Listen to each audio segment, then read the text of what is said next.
I just wanted to make a video real quick to encourage you, to let you know that your temptation is not a reflection of your character.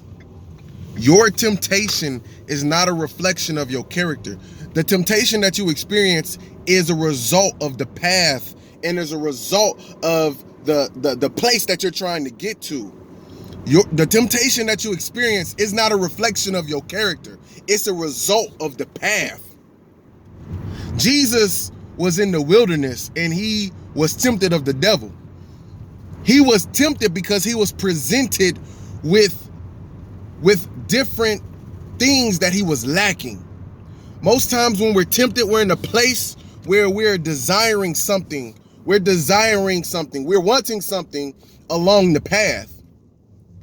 So temptation isn't a reflection of your character, but it's a result of the path. Because when you're experiencing temptation can only come about in a place where you feel you are lacking or in need of something. So that means that in your mind, you start to believe that you are in need of something. You are wanting something. You are desiring something. So then the temptation comes to you.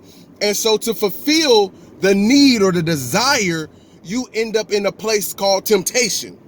Now, temptation is enticed based upon what's going on in your mind and what's going on inside of you because of the situation or the predicament that you're in. But you're only in that situation or predicament because of the path that you're on.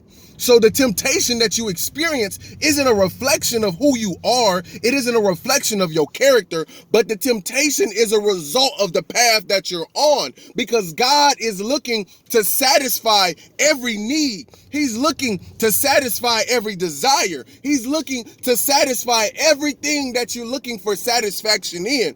But temptation comes to you and says, hey, you're hungry. So yeah, I know God gave you instructions to do this, but you should do that instead, because your way is greater than God's. Your thinking is greater than what God is thinking.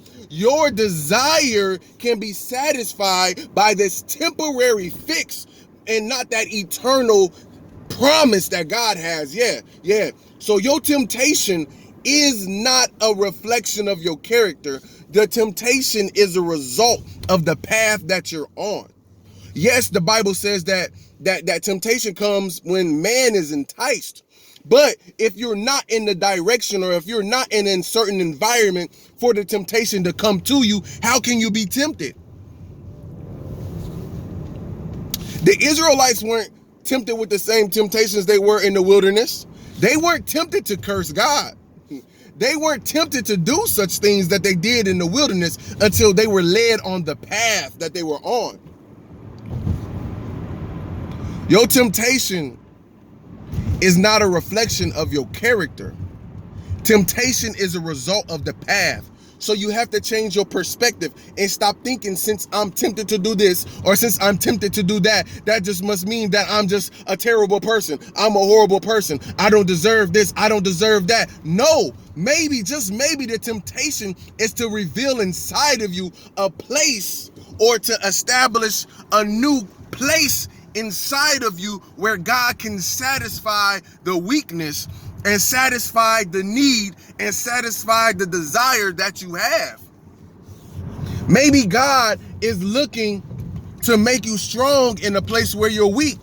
Maybe your temptation isn't designed to destroy you. Maybe your temptation isn't a reflection of your character. Maybe your temptation is not something that is there to stop you, or that is there to reveal the very nature of the wickedness in you. But maybe the temptation is there to reveal to you and to be a footstool and a pedestal and a place of elevation, so that you can reach a new pattern of thinking, so that you can reach a new place of access, so that you can reach a new dimension in God that you would not be able to reach unless the temptation was there.